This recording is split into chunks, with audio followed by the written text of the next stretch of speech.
Merci pour l'invitation, Sakina. Bien, donc, Abdelmalek Sayad.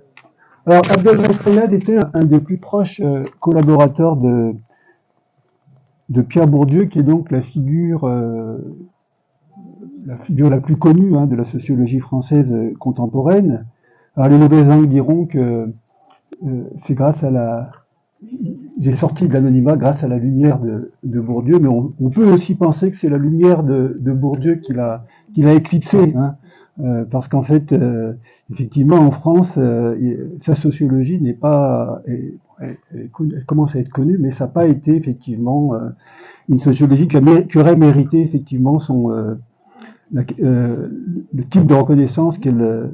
Alors ça commence effectivement, ces travaux commencent à être reconnus à l'étranger. Il y a même eu un colloque récemment en Italie. Il y a des publications, un bouquin qui est sorti il y a 2-3 ans, des articles qu'on avait fait avec Abdelali Hajat qui ont été traduits en italien. Mais effectivement, il n'a pas la reconnaissance que mériteraient ces travaux.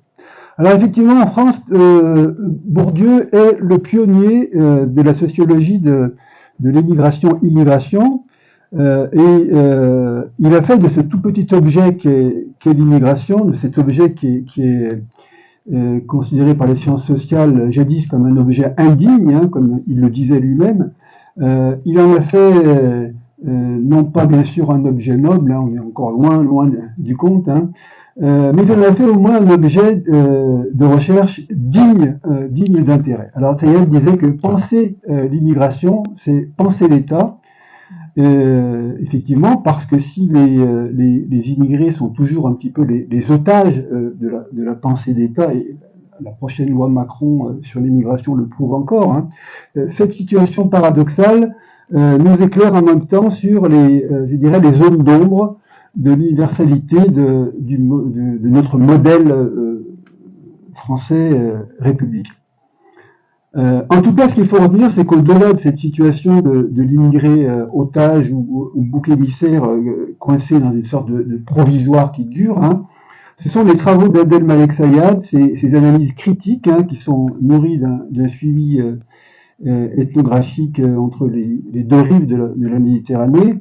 Ce sont ces travaux pionniers qui ont ouvert des pistes de recherche qui permettent de repenser la frontière entre citoyens reconnus et citoyens de seconde zone, entre citoyens nationaux et étrangers de l'intérieur. Alors, je vais commencer par essayer de présenter très brièvement la sociologie des migrations selon Sayad, avant d'en venir en fait à son engagement dans la recherche et à l'héritage qu'il nous a laissé, et qu'il s'agit en fait d'investir et de faire fructifier. Alors, à l'époque de Sayad, donc dans les années 70, 80, mais c'est d'abord 70, la sociologie de l'immigration restait à l'époque au bafouillage, au balbutiement d'un champ scientifique organisé. Et Sayad lui-même, il ne pouvait que constater que cette sociologie, elle ne valait que ce que valaient les immigrés, c'est-à-dire pas grand-chose, une valeur qui serait en quelque sorte une valeur marginale. Alors, on peut dire encore aujourd'hui que l'immigration reste un objet social avant d'être un objet de sciences sociales, même si les choses ont un peu changé, en particulier grâce à Sayad. À propos de la sociologie des migrations en France, on peut encore parler de déficit théorique d'une science qui est encore trop tributaire du politique, sinon de l'opinion publique, pour parvenir à stabiliser son objet. Alors, c'est un objet qui est longtemps resté un objet honteux, comme une sorte de trou noir dans la tradition française des sciences sociales, qui reste d'ailleurs victime d'une sorte de chauvinisme de l'universel, c'est une expression de Pierre Bourdieu. Et Sayad, il ne pouvait que regretter cette situation, lui qui avait consacré une vie de recherche à l'immigration, et qui se trouvait sans doute un peu seul sur les chemins qu'il avait ouverts, qu'il avait frayés. Alors, on ne résume pas la sociologie de l'immigration de Sayad en quelques minutes. Je vais donc me limiter à quelques idées centrales qui me semblent essentielles. Alors, la première idée, c'est celle d'une sociologie critique des malentendus, une sociologie critique des malentendus opératoires, plus précisément. Alors personnellement, je n'ai pas connu Sayad, là, comme mon voisin. J'ai croisé une seule fois dans un colloque au début des années 80, à l'époque où l'immigration commençait à devenir en fait un thème d'actualité. Et à l'époque, Sayad apportait, je dirais, au nouveau prétendant d'une sociologie de l'immigration, hein, il apportait une réponse. Et moi, j'ai retenu une phrase à l'époque, j'étais très jeune, j'avais 20 ans. Hein, il leur avait répondu « Nous sommes d'accord sur des malentendus ». Il est vrai que lorsqu'on parle d'immigration, les mots sont piégés. Les mots sont piégés, ils ont, je dirais, le pouvoir magique de déchaîner les passions, ou bien de réaliser, sitôt prononcé, un semblant de consensus, consensus de bonne loi sur le dos des intéressés. Et donc le débat politique le prouve encore aujourd'hui, et d'ailleurs le prouve tous les jours. Alors pour Sayad, la source des malentendus, elle relève d'une confusion, d'un amalgame entre les problèmes des immigrés et ceux de la société française face à l'immigration. En fait, l'opinion publique, elle ne retient que la seconde perspective, elle retient la question du problème au sens des difficultés ou d'obstacles ou encore de coûts. Voilà. En effet, même lorsqu'il se retrouve sous comment dire, les feux de l'actualité, il faut souligner que les immigrés restent encore anonymes, ils restent cachés derrière le problème de l'observateur, le problème du journaliste, le problème du politique, le problème du sociologue aussi, bien sûr. Hein. Faut dire d'ailleurs le problème de n'importe qui, en fait, parce que on constate quand même que n'importe qui peut dire n'importe quoi hein, sur ces thématiques. Alors, la science n'échappe pas à cette dérive, les sciences sociales n'échappent pas à cette dérive, et on connaît la rengaine des problèmes sociaux auxquels est associée l'immigration, je dirais même une triste rengaine qui dicte aux chercheurs une problématique imposée, et ça vient de déplorer lorsqu'il écrivait « Il n'y a de sociologie, je le cite, hein, il n'y a de sociologie de l'immigration que celle qui répond aux intérêts matériels et symboliques de la société d'immigration ». Donc l'immigration serait prise au piège des mots, donc des mots qui étiquettent, qui stigmatisent, qui enferment dans des catégories a priori, des mots qui, pour Sayad, prennent la dimension de ce qu'il appelait des mots d'État. Hein, des mots d'État, qui en fait sont des mots qui ne passent par aucun débat.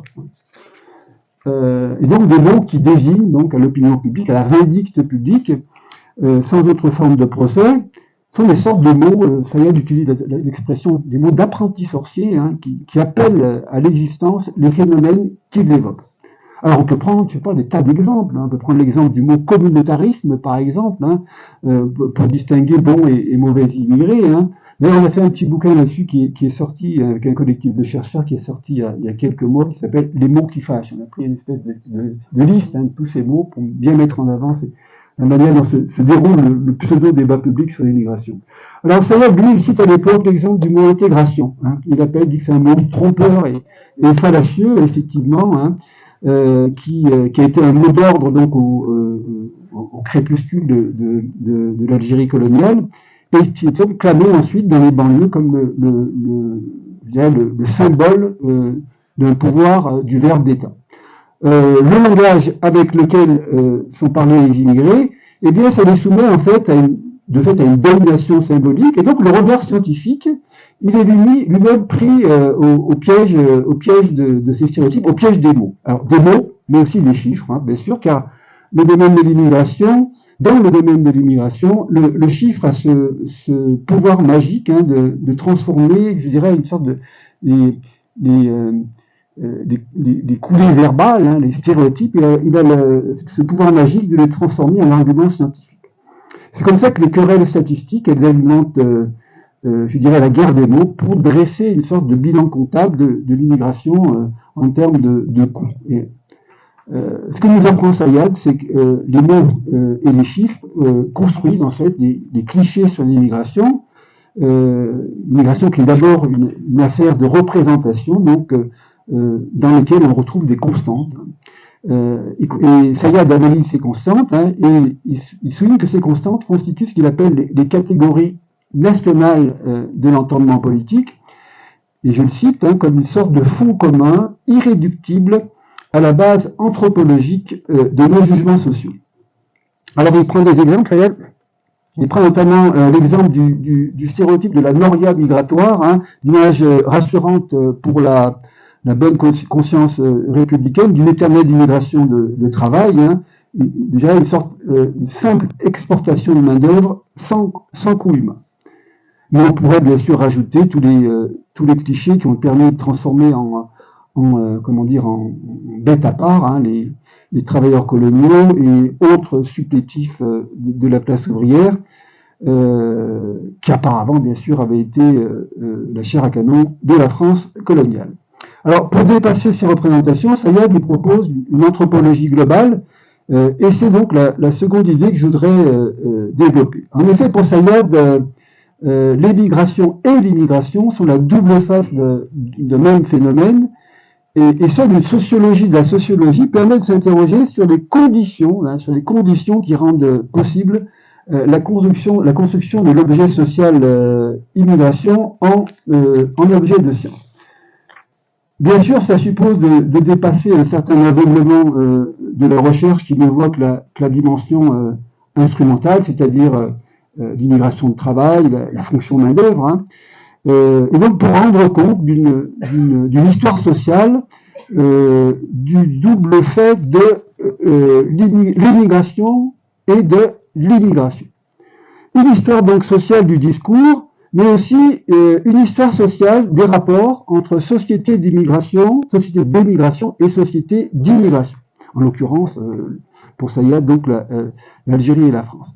Une anthropologie globale sur laquelle a insisté mon voisin, qui restitue en fait toutes ces dimensions, un vaste objet qui est caché en fait, un vaste objet caché derrière le tout petit objet qui est l'immigration, qui est petit objet, au bas de l'estime des objets sociaux de recherche, et donc un objet dont la réduction à la peau de chagrin a été, une condition nécessaire de la construction et de la continuité du phénomène migratoire, et surtout de la continuité d'un mensonge public sur lequel insiste beaucoup Sayad, un mensonge public entretenu tout au long du XXe siècle pour ne pas rendre compte des dimensions humaines, culturelles, politiques et sociales de ce phénomène migratoire, et donc pour en rester en toute bonne conscience au cliché donc du travailleur immigré qui serait tout le temps en éternel transit. Alors effectivement, l'immigration apparaît comme un des rares objets d'étude qui oblige à croiser les regards et les approches pluridisciplinaires, et c'est tout le mérite de Sayad que d'avoir mis en perspective sa complexité qui nécessite de penser la globalité des rapports entre société d'immigration et société d'émigration. On est alors d'autant plus étonné par les discours qui réduisent l'œuvre de Sayad à une sociologie d'immigration algérienne, vue un petit peu comme un ghetto intellectuel. Il y a beaucoup de mauvaises langues aussi en sociologie, mais ça ne touchait, je pense pas que ça touchait Sayad. Il était convaincu donc de la valeur exemplaire de l'expérience de cette immigration algérienne, exemplaire non pas au titre d'un modèle, mais plutôt d'une singularité, une immigration exceptionnelle dans laquelle se retrouveraient en quelque sorte condensées toutes les dimensions qui restent dispersées dans les autres immigrations. Effectivement, c'est à la fois la première immigration de masse originaire d'un pays du tiers-monde, et donc c'est une véritable, chirurgie sociale qui a coupé tout un peuple de son origine communautaire, et qui a prolongé en fait en quelque sorte une expérience de la colonisation. Je vous rappelle que la colonisation, si vous voulez, non seulement la colonisation des corps, mais aussi la colonisation des esprits et des âmes des personnes des pays colonisés. L'immigration algérienne, c'est aussi l'exemple même d'une immigration de travail qui traverse le XXe siècle, sans pourtant trouver place dans le creuset français de l'intégration. Et donc une immigration qui révèle toutes les ambiguïtés entre immigration de travail et immigration de peuplement. Enfin, l'immigration algérienne, c'est encore l'exemplarité d'un travail collectif de dissimulation de la vérité de l'immigration et l'immigration, donc le mensonge que j'évoquais et sur lequel je vais revenir. Hein. Un mensonge qui n'est pas seulement celui des faits des sociétés d'émigration ou d'immigration, mais aussi celui des immigrés algériens eux-mêmes, qui plus que tous les autres immigrés ont cultivé ce mensonge collectif pour surmonter, je dirais, l'ensemble des contradictions qui étaient liées à leur condition d'émigrés et immigrés, hein, et puis d'une situation de transit qui en quelque sorte, s'est transformée en destin, donc à travers ce que Sayad appelait la double absence. Je vais bien sûr revenir sur cette dimension du mensonge collectif. Troisième idée, sur laquelle je vais insister, c'est celle des rapports de Sayad à une sociologie d'engagement sur le terrain. Je dirais que c'est l'idée essentielle. Hein. Sayad est en effet une figure exemplaire du chercheur engagé qui faisait, pas au sens politique du terme, mais engagé qui faisait corps avec son terrain, hein. Lui qui avait vécu dans sa chair donc les déchirements des migrations, et qui donc participait par le cœur et par la raison à l'expérience de l'immigration. C'est une forme d'engagement plus solide que n'importe quelle autre profession de foi militante. Sayad a été fidèle toute sa vie à ces immigrants dont il a observé les transformations, hein, de ruraux en ouvriers d'usine. On a même du mal à distinguer entre l'homme et le chercheur, tant sa lucidité, je dirais, scientifique s'alimentait de l'expérience vécue et du lien affectif au terrain. Il y a une sorte de poésie chez Sayad, hein, qui excède les frontières de la science sociale, et donc pour dévoiler une dimension, je dirais, symbolique et imaginaire, hein, au-delà de toute forme de connaissance. Alors, j'ai dit tout à l'heure que pour Sayad, la sociologie de l'immigration, plus que toute autre, doit être d'abord une sociologie d'elle-même, mais Sayad, il poussait ce trait aux limites, hein, je le cite, l'acte de sociologie, discours sur l'autre, est aussi un acte d'auto-sociologie. Et donc, c'est parce qu'il a connu l'immigration, qu'il l'a vécu dans sa chair, qu'il ne pouvait admettre, comme d'autres, hein, il ne pouvait admettre que l'immigré ici, hein, ne soit pas un immigré là-bas, et qu'il fallait tenir ensemble les deux faces du phénomène migratoire. Et c'est ainsi que Sayad parvenu à faire de l'immigration un objet vivant, et que là où les données officielles, les discours officiels et les statistiques, les chiffres de la misère, hein, là où tous ces données ne voient que problème d'intégration, eh bien Sayad restitue des destins. Il restitue des destins qui échappent aux catégories de nos pseudo-savoirs, hein, sur l'immigration. Donc Sayad a permis de rendre à l'immigration tout ce qui en fait de sens. Et c'est aussi bien sûr une affaire de style, hein, car les entretiens de Sayad sont exemplaires, hein, ces entretiens qui restituent même le vocabulaire que je dirais mythico-rituel qui permet à l'immigré de rendre compte de sa propre expérience. Une expérience donc qui est aussi toujours entre deux images contradictoires, donc des rêves du pionnier, donc à la souffrance de l'exil.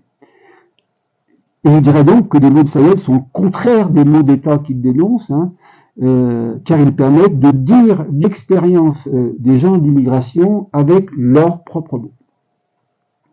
Voilà, donc j'en arrive à la dernière partie de mon exposé, à propos de l'héritage de Sayad et de sa dimension postcoloniale. Donc, j'ai dit que Sayad était pionnier d'une sociologie des migrations. Et Sayad pose très clairement la question du post-colonial en termes d'un au-delà du colonialisme, et pas simplement dans une perspective, je dirais, chronologique. Et en particulier lorsqu'il écrit que l'Algérie se doit d'inventer, par l'instauration d'un regard historique critique, hein, un autre rapport à son passé, et par là même à son présent et à son avenir.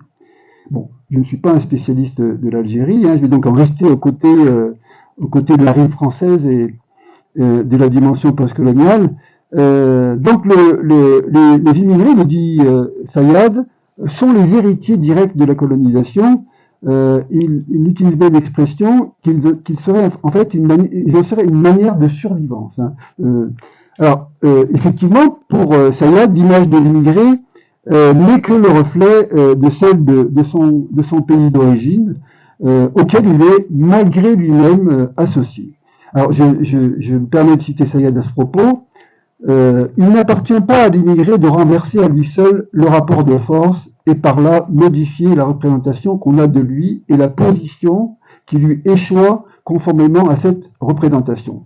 Tant que persiste la bipolarité du monde divisé entre un monde noble et un monde ignoble, se traduisant par l'opposition entre un monde d'immigration et un monde d'émigration, la référence à l'origine qu'on lit sur les traits de la personne ne peut que renvoyer au mauvais monde.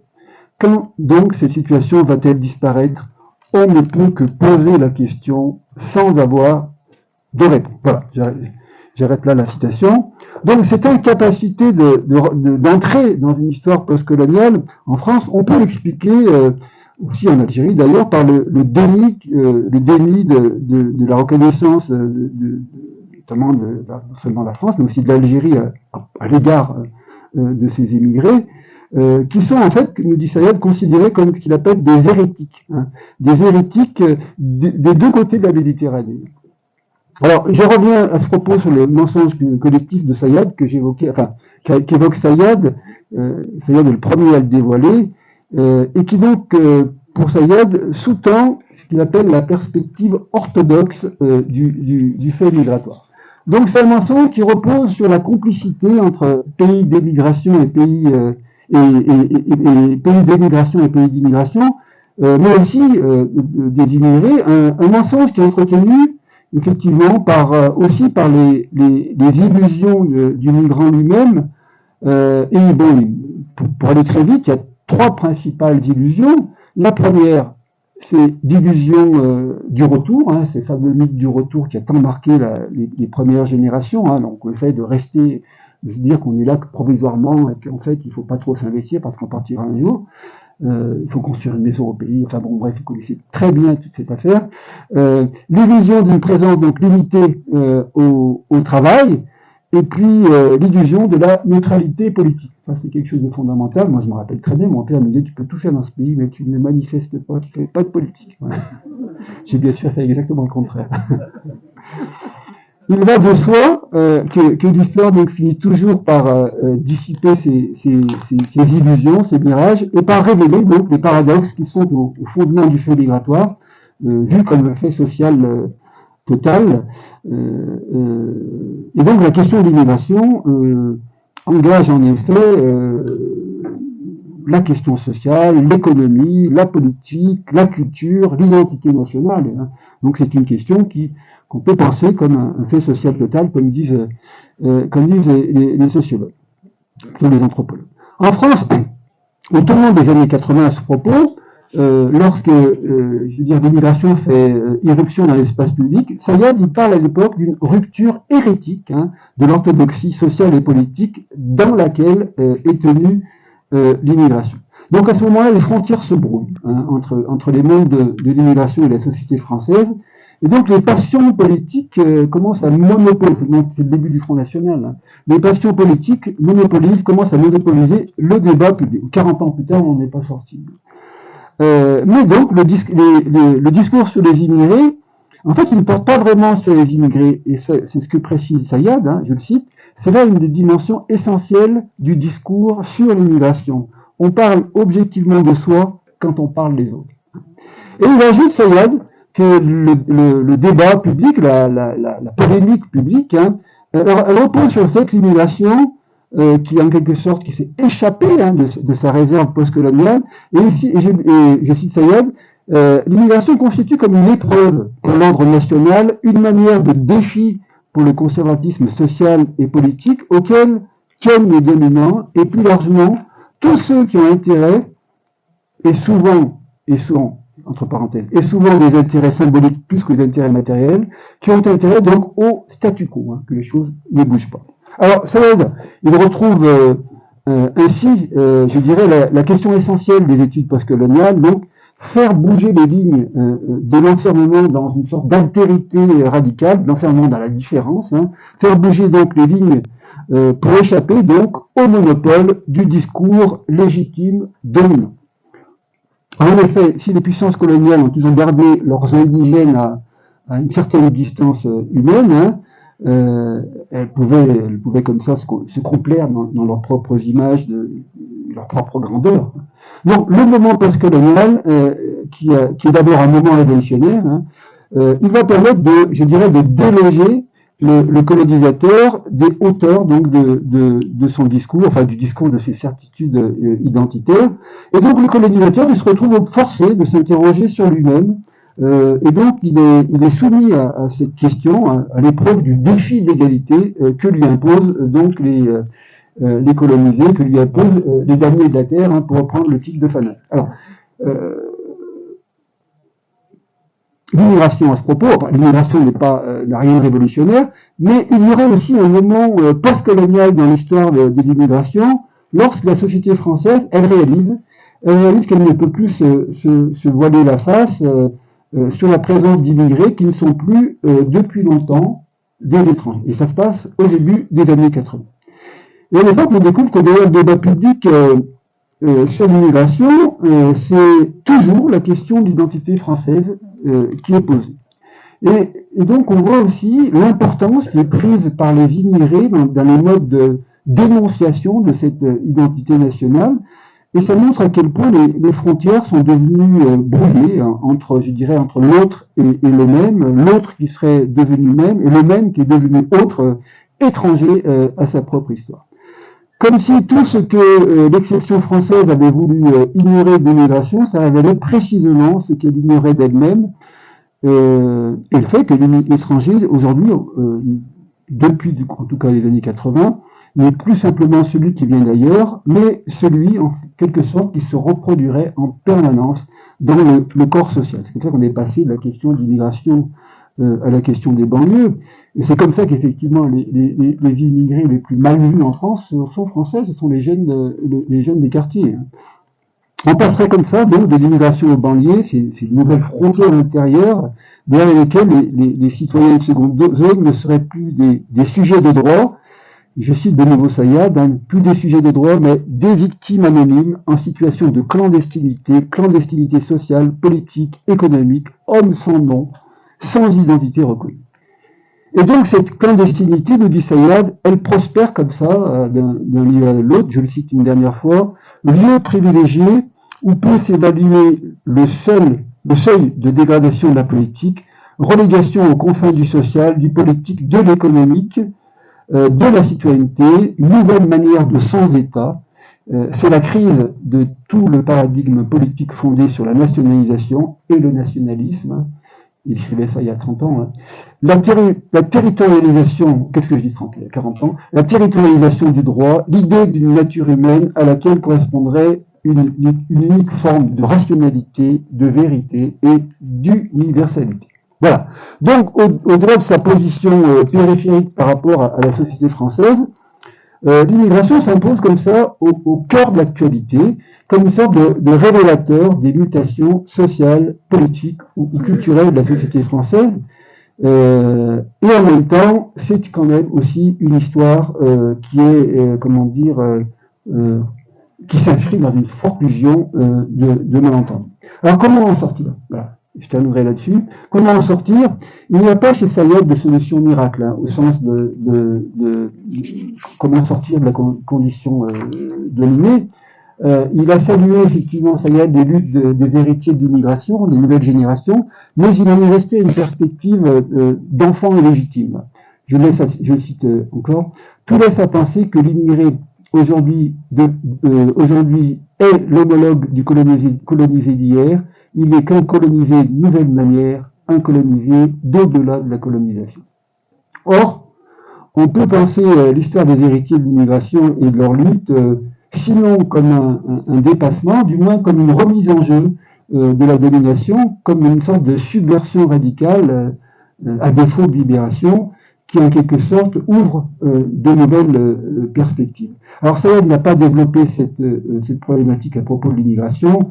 En fait, il n'a pas eu le temps, vu sa mort prématurée à l'âge de 65 ans. Il n'empêche que pour prolonger, je terminerai là-dessus, pour prolonger son projet de connaissance, on peut aussi comprendre l'histoire de l'immigration en France dans une perspective postcoloniale, comme une perspective de rupture radicale avec, je dirais, la légende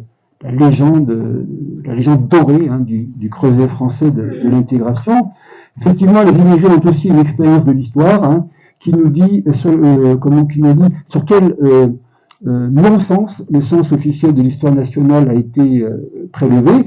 Mais pour comprendre cette histoire, il ne faut pas se contenter de tendre à la France donc le miroir de ces mensonges d'État. En effet, si l'immigration postcoloniale est une sorte d'exception d'universalité du modèle républicain, l'enjeu, c'est plutôt de comprendre comment son expérience de l'histoire, comment l'immigration comme expérience vécue de l'histoire a exploré cette face sombre du modèle français, comment elle s'est heurtée aux contradictions concrètes de l'application des valeurs politiques universelles, et surtout, comment à travers ces luttes, elle est parvenue à déplacer les frontières de ce paradoxe donc entre les grands principes, les fameuses valeurs républicaines dont on parle tout le temps, entre les grands principes et l'injustice, donc le rejet, donc hors dans l'ombre des grands dessins nationaux. Et donc c'est toute l'ambition d'une autre écriture de l'histoire de l'immigration. Merci. Merci.